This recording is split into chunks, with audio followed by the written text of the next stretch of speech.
But as I mentioned, our most important story of the day is talking about Donald Trump and this Supreme Court ruling. So let's go ahead and dive right into this, everyone. Again, thank you all who are continuing to support me. If you're new here, I do this every week. I've been doing this for 14 years. If you want to support me, you can go to theconsciousresistance.com/invest. You can support me at buymeacoffee.com/Derrick Broze. You can also go to derrickbroze.substack.com, and those are the ways that you can support me if you like. So, all right, let's go ahead and take a look here at what we got. I'm going to go through 1, 2, 3, 6, 7 different articles with different headlines about Trump's ruling. And we're going to look at each of these perspectives. We're going to give them, we're going to give them their day in court. I'm going to share you what these different views are claiming, and I'm going to tell you what I think is actually going on. And again, if you disagree with me, that's totally fine. It's fine for you to be wrong.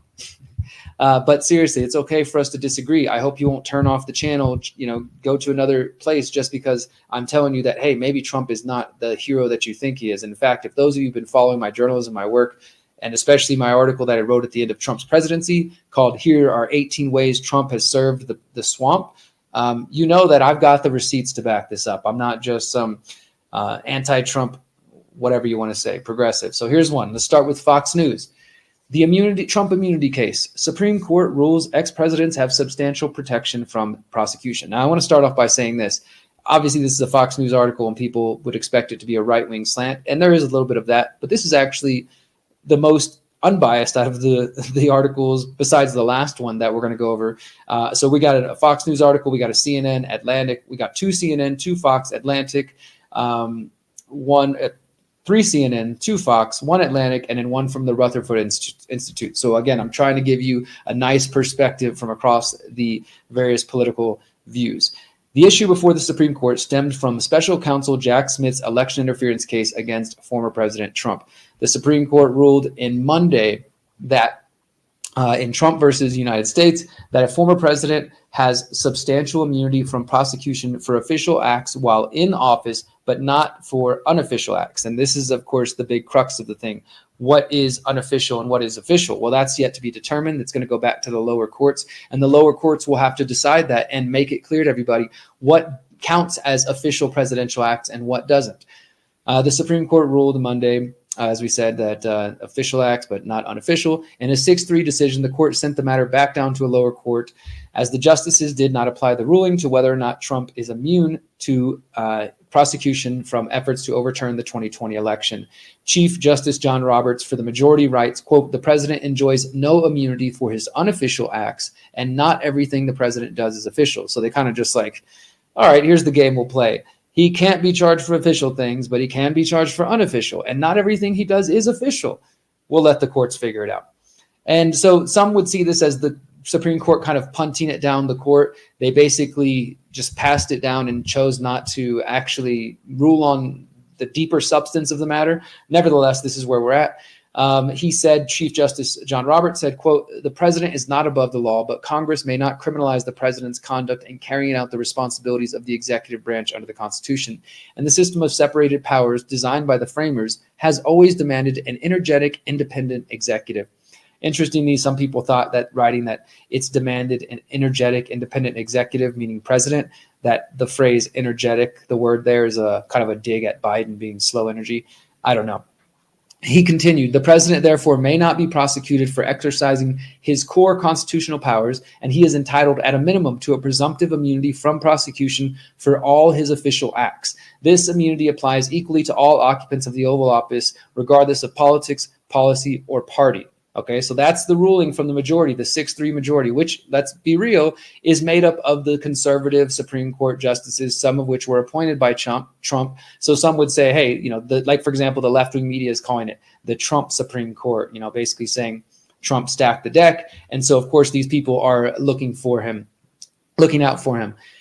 Now, let's see what and I'm really holding my tongue here because there's a lot I want to say, but I just want to give you guys the facts as being reported by these outlets, because I don't know how much reading you've done, but there's a lot of perspectives out there, and I guarantee you probably aren't hearing them all, because the internet that we are now existing in has created silos based on your algorithm. If you follow one type of media, you're more than likely just to get that opinion reinforced constantly. I'm trying to crack through some of that.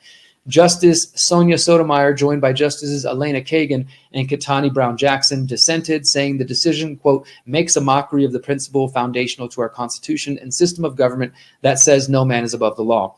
They continued, relying on little more than its own misguided wisdom about the need for bold and unhesitating action by the president, the court gives former President Trump all the immunity he has asked for and more. Because our Constitution does not shield a president from answering for criminal and treasonous acts, I dissent. And it also notes that Justice Clarence Thomas penned a separate statement saying, quote, to highlight another way in which this prosecution may violate our constitutional structure, the appointment of Jack Smith as special counsel. So he's basically saying, like, this appointment of this special counsel to prosecute Trump, that might actually be a violation of the Constitution. I think this is interesting. It's clear, though, again, the justices are taking up Trump's side. I don't think anybody can deny that. And so I've personally never really been a fan of the Supreme Court. I think it's just kind of a ridiculous idea to imagine these 9 people wearing black robes are somehow going to, guide us to the promised land, and they've got, more wisdom than any of us, the average people, right? I think it's kind of a silly idea. They're fallible. They can be corrupted. And more people are finally learning that. And they're seeing that, hey, look, these people clearly have a Trump favoritism going on. And the other guys may have a Trump bias in the opposite direction. The point is, the Supreme Court is not this neutral thing that we can just rely on. So it's not surprising to see Justice Clarence Thomas making these statements and kind of in defense of Trump, but also acknowledging that this appointment of a special counsel probably is bullshit. So let's go back and let's see what the rest of this statement says. It says, in this case, the Attorney General purported to appoint a private citizen as special counsel to prosecute a former president on behalf of the United States. But I am not sure that any office for the special counsel has been, quote, established by law as the Constitution requires. By requiring that Congress created federal offices by law, the Constitution imposes an important check against the president. He cannot create offices at his pleasure. If there is no law establishing the office that the special counsel occupies, meaning Jack Smith, then he cannot proceed with this prosecution. A private citizen cannot criminally prosecute anyone, let alone a former president.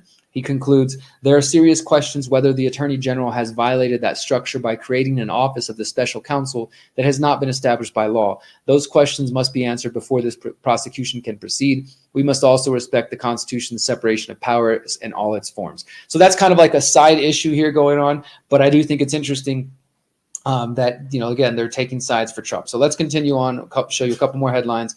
This is from CNN, and it says why Donald Trump shouldn't be celebrating the immunity ruling just yet. And it's interesting, but it gets a little bit into the weeds about how they could still form a case against Trump if the judge that the case is being kicked down to, if she chooses to, she can actually still call for evidence and get it all out in front of the public as quick as possible. And this is what this guy, who is Norman Eisen, CNN legal analyst, served as counsel to the House Judiciary Committee for the first impeachment and trial of then Donald Trump.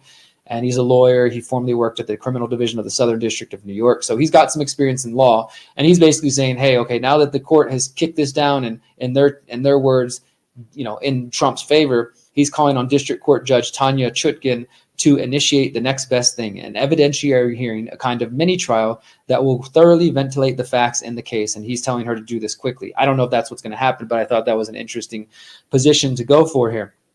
Let's also look at this one. The Atlantic says the Supreme Court puts Trump above the law. Now we're kind of getting to the opinions where, like I said, there's some people who are clearly saying like that's what's at stake here. We are going to read some of this, and I will include all of these articles in my show notes at theconsciousresistance.com after we finish this live, but I'm not going to read the entire article. I just want to hit some of the headlines here. Of course, Biden issues a warning about the power of the presidency and Trump after the Supreme Court ruling. He said, quote, there are no kings in America, and each of us is equal before the law. No one is above the law, not even the president of the United States.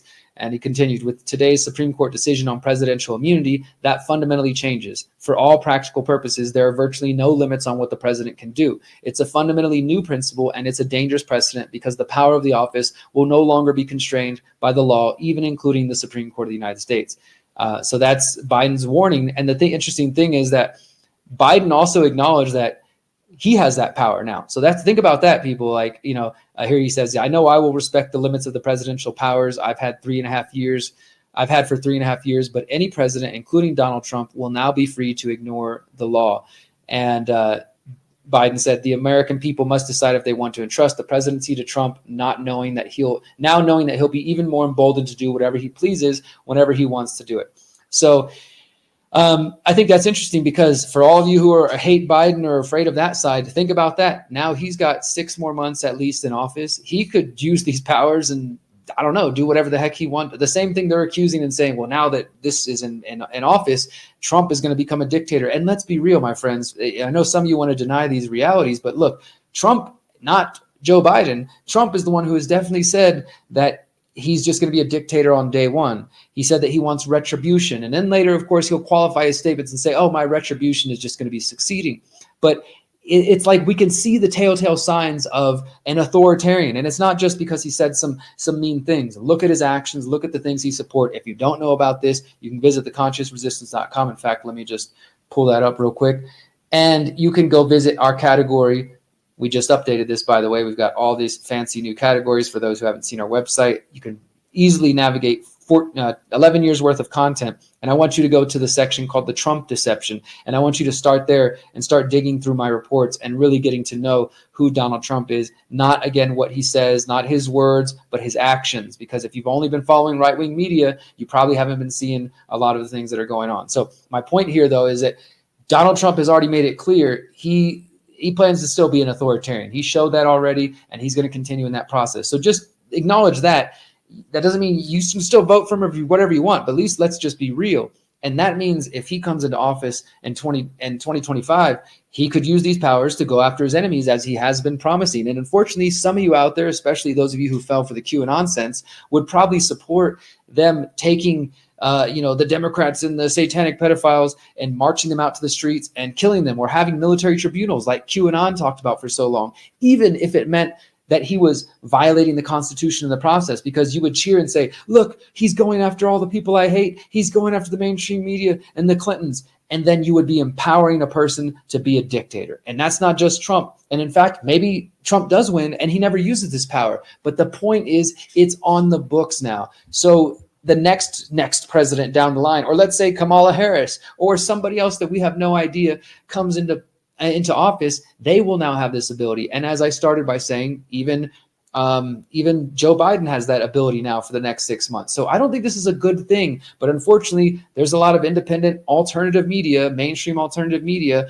Trump-biased alternative media that are just giving this guy free passes all over the place. And again, I'm willing to call out the garbage about Russiagate and some of the different ways that they appear to have been targeting Trump. My friends, I believe that is all part of the narrative and all part of a scripted storyline to bring us closer and closer to chaos. I warned about this before the 2020 election. I'm warning about it again. Something more than likely is going to happen around Election Day or as we get to the Inauguration Day again, because unfortunately, the predator class, the powers that wish they were, are using fifth generation warfare and social media and propaganda and even stories that you think serve your purposes to guide us to probably a potential civil war. And I don't say that lightly. I don't even like people who civil war is on the horizon all the time, clickbait videos.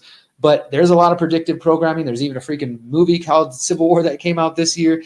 That is what this is about. They want to create this fake hero in Donald Trump and make some of you believe Trump's the only one that's fighting the New World Order. He's going to defend, stop us. And Joe Biden's so obviously horrible and barely there. And the left has become insane that you're still stuck in that false dichotomy. So you think, oh, this guy must be the answer, even though he clearly shows that he is an authoritarian. He has a dangerous streak within him. He's self-absorbed. He's a narcissist. That doesn't mean that he's what they say, and that doesn't mean that they're any better. It means that they, as far as I believe, and if you go deeper down this rabbit hole, you start to see behind the scenes, behind the curtain, it's the Wizard of Oz that's running everything. And you're watching a movie, a scripted storyline. On this season in America, will Donald Trump win the presidency after the Supreme Court ruling? Is Joe Biden going to resign? It's all a narrative. It's all being crafted to drive us to the place they want, which is chaos. They want to create this false dichotomy that people who think Donald Trump is literally Hitler, and if he gets in office, the world's over, which I think that is a possibility. And the other side that's like, if Joe Biden wins, it's going to be full-on communism. Neither side is willing to lose electorally. They are setting us up for failure. They're setting us up for conflict. All right, I got way off balance. Let's get back to it now. Thank you guys for watching. This is the Conscious Resistance Live. So Let's go back to this one. Supreme Court puts Trump above the law. So you can get like a real perspective from someone from the left who is saying this. Near the top of their sweeping lawless opinion, Donald Trump's defenders on the Supreme Court, like you hear that, you see how this one's already biased that way. Like, I just want you to hear it. They repeat one of the most basic principles of American constitutional government. The president is not above the law. And then they proceed to obliterate it. Although the pro-Trump justices attempt to nest the breadth of their opinion in legalese, they're finding that the president cannot be prosecuted for, quote, official acts, and that much of the efforts to of Trump's efforts to seize power fall under that rubric, means that the justices have essentially legalized a losing president refusing to step down, as Trump tried to do after 2020. The court's opinions present an absurd paradox that defeats the purpose of a constitutional democracy governed by the rule of law. It has little basis in the Constitution or in the words of the founders. It is the outcome that most benefits the court's preferred presidential candidate, while allowing the justices to live with themselves for defacing beyond recognition the Constitution and the concept of democratic self-determination. In her dissent, Justice Sonia Sotomayor puts it plainly. Regarding the question of, quote, whether a former president enjoys immunity from criminal prosecution, she writes, quote, the majority thinks he should, and so it invents an atextual, ahistorical, and unjustifiable immunity that puts the president above the law. That is the long and the short of it. Referring to Trump's scheme to go after alleged voter fraud, the court writes, because the president cannot be prosecuted for conduct within his executive constitutional authority, Trump is absolutely immune from prosecution of the alleged conduct involving discussions with the Justice Department. This is the alleged discussions they're talking about is how, according to the Justice Department, Trump was warned by his own advisors that voter fraud was bogus. They have a link there. That's not me saying it. Go look at yourself, challenge yourself. But Trump told the Justice Department, quote, just say that the election was corrupt and leave the rest to me and the R congressman, which is Republican congressman. And that's according to notes by a Justice Department official. Could that have been faked? Sure. But it sure does seem like Trump was trying to use what he could to stay in office. And would he do that again now that this Supreme Court ruling has come through? That could be likely. And so let's get to some of the dissent again, because you guys already know, that they fell on Trump's side. But let's go to what the dissenting opinion said here. Okay, so here we go. This is their main point here. By now, it should be obvious that this is a fiction. The current composition of the court is the result of decades of work by right-wing activists seeking a permanent conservative political ascendancy, and the behavior of the majority consistently reflects this objective. Like other right-wing institutions, it has become thoroughly corrupted by obedience to the Republican Party leader, the principle to which all others are now subordinate. This is not the Republican Party court, it's the Trump court. Like I said, guys, there's their bias, but I don't think they're wrong. But the thing they leave out is left-wing institutions are also trying to, use the Supreme Court to put their people in place. That's why I think it's just set up to fail. Trump's claim was absurd on its face, namely that former presidents are immune to prosecution for any crime committed under color of law unless impeached and convicted. The kernel of logic in that argument, that the power of the president confers some level of immunity for certain acts, has now been expanded beyond recognition to immunize Trump from prosecution. Let me pause there real quick and just read that again. The kernel of logic in this argument, the argument being that Trump as president or any president is immune from any kind of crime, because basically they say they wouldn't be able to do their job if they be subject to lawsuits and things like this. So we have to have some immunity for presidents. And the article says the kernel of logic is that the power of president confers some level of immunity for certain acts, and now that's been expanded beyond recognition. Now, here's my main point with this thing. Guys, has anybody ever heard of the United States presidents of any of the past administrations in the last 50 years being tried for a single crime? No, I don't mean just, they slept with a woman or they did this. I'm talking about the actual crimes, like dropping bombs on other planets, war crime on other planets, other people, other countries, war crimes, spying on their own people, breaking the law regularly. Obama expanding the National Defense Authorization Act in 2012, allowing indefinite detention of American citizens, torture of Americans. Has any president ever been held responsible for those things?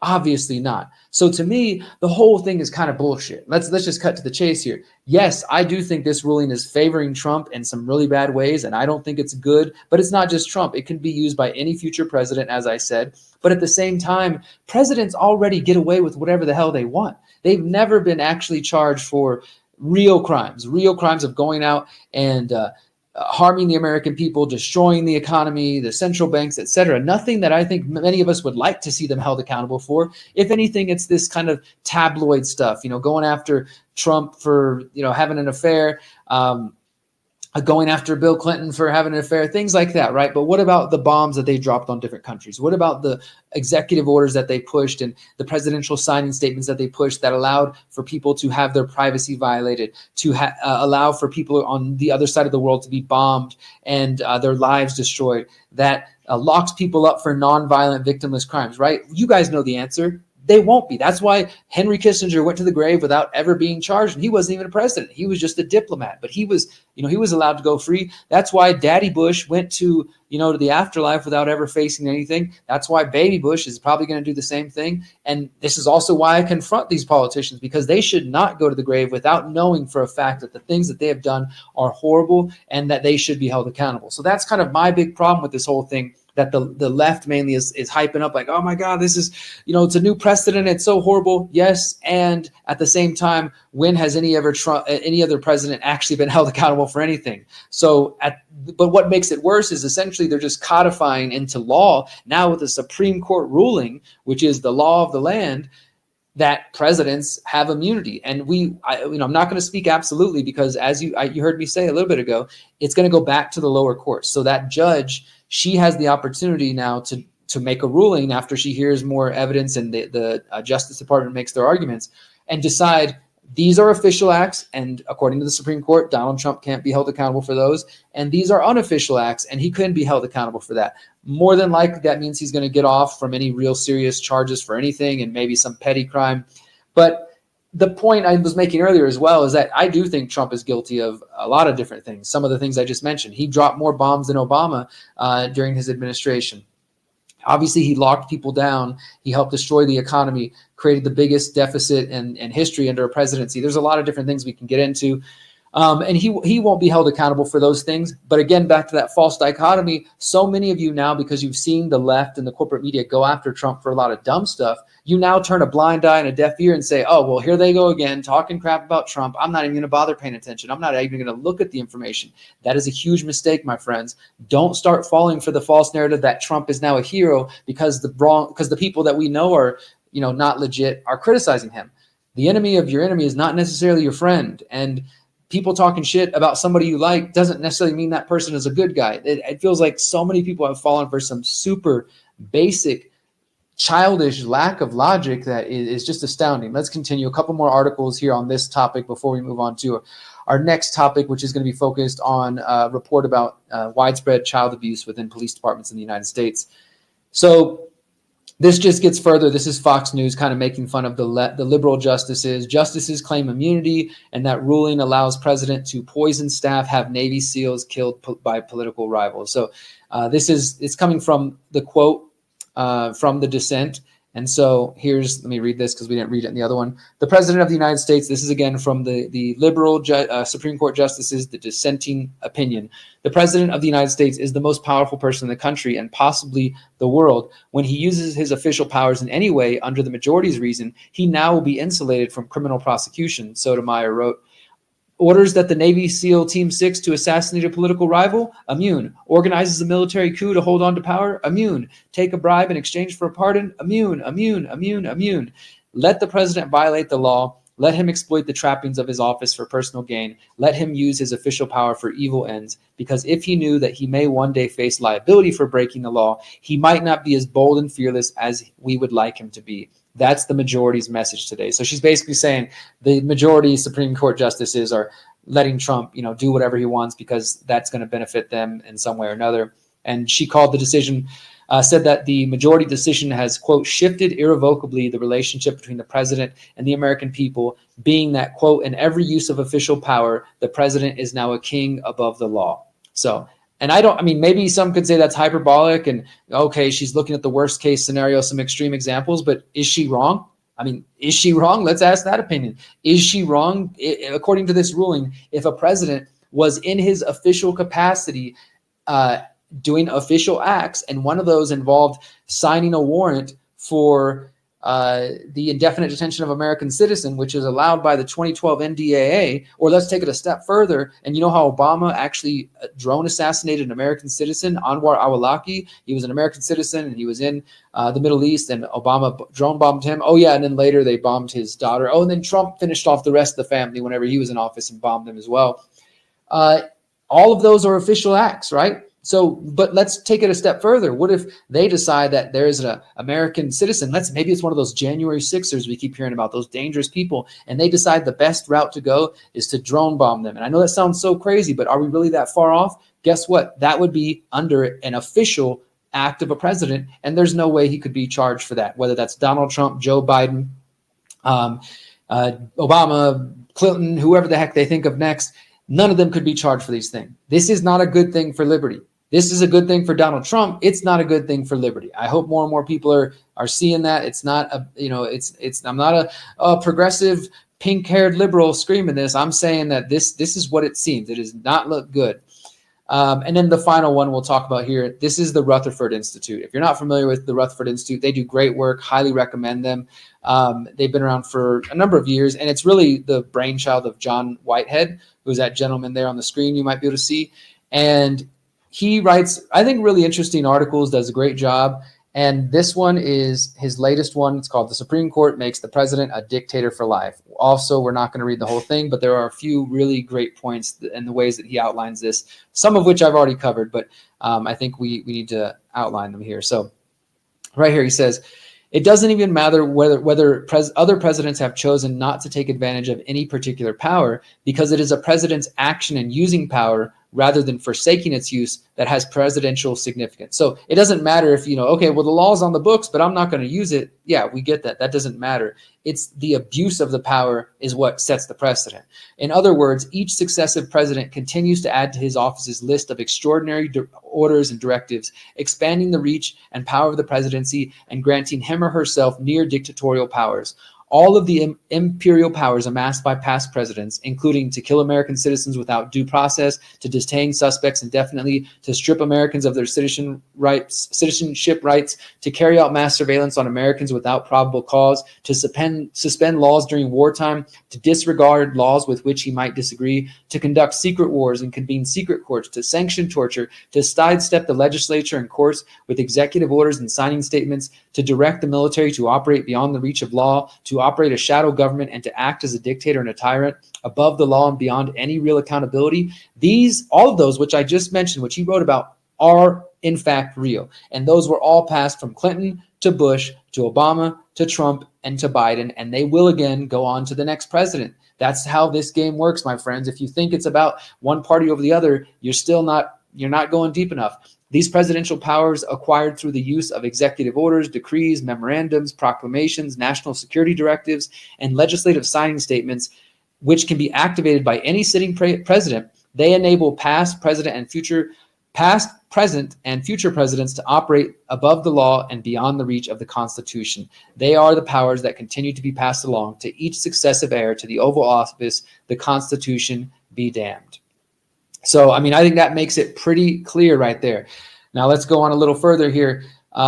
He says, as for Trump, his concept of power and immunity in presidency has always been troubling, self-serving, and corrupt. In 2016, Trump bragged, I could stand in the middle of the Fifth Avenue and shoot somebody and I wouldn't lose any voters, okay? In 2019, he said, I have the right to do whatever I want as president. In 2023, he said if he were reelected, he would be dictator for only day one. And it goes on from there. I don't think it's that hard to see why this is not a good thing. There's one other thing I'll mention here. Okay, he says, given the fact that America is a relatively young nation, it hasn't taken very long for an authoritarian regime to creep into power. Unfortunately, the bipartisan coup that laid siege to our nation did not happen overnight. It snuck in under our radar, hiding behind the guise of national security, the war on drugs, the war on terror, the war on immigration, political correctness, hate crimes, and a host of other official sounding programs aimed at expanding the government's power at the expense of individual freedoms. The building blocks for the bleak future we are just now getting a foretaste of, police shootings of unarmed citizens, profit-driven prisons, weapons of compliance, a wall-to-wall surveillance state, pre-crime programs, a suspect society, the school-to-prison pipeline, militarized police, overcriminalization, SWAT team raids, endless wars, All of these were put in place by government officials that we trusted to look out for our best interests. So, yeah, that's John Whitehead at the Rutherford Institute. Again, it's titled, "The Supreme Court Makes the President a Dictator for Life." You might not like that, but I don't hear any strong arguments to the counter showing how this is a good thing, how this is going to be good for us in any way. Like, if you've got the argument, then let me know. Is there a good argument for this? Is there anything that we can do to see some positive silver lining in this? I don't know. So to the title of tonight's show, is this a pointless freak out, or is this the end of liberty? It's not pointless to be upset about this. It's not the end of liberty as it stands, because guess what, my friends? We're still alive. We're still breathing. That means there's always a chance. That means there's always hope. But is it a step in the wrong direction? Abso-freaking-lutely, 100%, without a doubt. This is not a good move. This is not good for liberty. This is not good for any of us. I don't think that we should be celebrating this. The only people who I guess are celebrating or should be celebrating are people who think Donald Trump's going to come in and do good things with this newfound power. I don't see that as a good. I don't see that as a good outcome. And no, in case anybody's out there thinking it, that doesn't mean I support Joe Biden. You should probably know I'm a non-voter. For those of you who've been around long enough, you know that I'm not going to vote. And for those of you who've been on YouTube, the old channel, you missed it. A couple of months ago, I confronted Robert F. Kennedy Jr. I asked him about Zionism. And that's the point. All three of these guys, at the end of the day, current presidential candidates, they're all Zionists anyways, right? But the Supreme Court ruling is now establishing in the Supreme Court, the law of the land of the entire United States, that a president has immunity for official acts and cannot be prosecuted. And we will wait to see how the courts decide what is official and what is unofficial. But either way, it doesn't look good. I don't think this is a win for liberty. Since 2012, the Conscious Resistance Network has been an independent media organization focused on empowering individuals through education, philosophy, health, and community organizing. We work to create a world where corporate and state power do not rule over the lives of free human beings. Our motto is leading by example and helping others in their pursuit of freedom. Visit theconsciousresistance.com to find our articles, documentaries, interviews, podcasts, books, and more. Remember, you are powerful, you are beautiful, and you are free.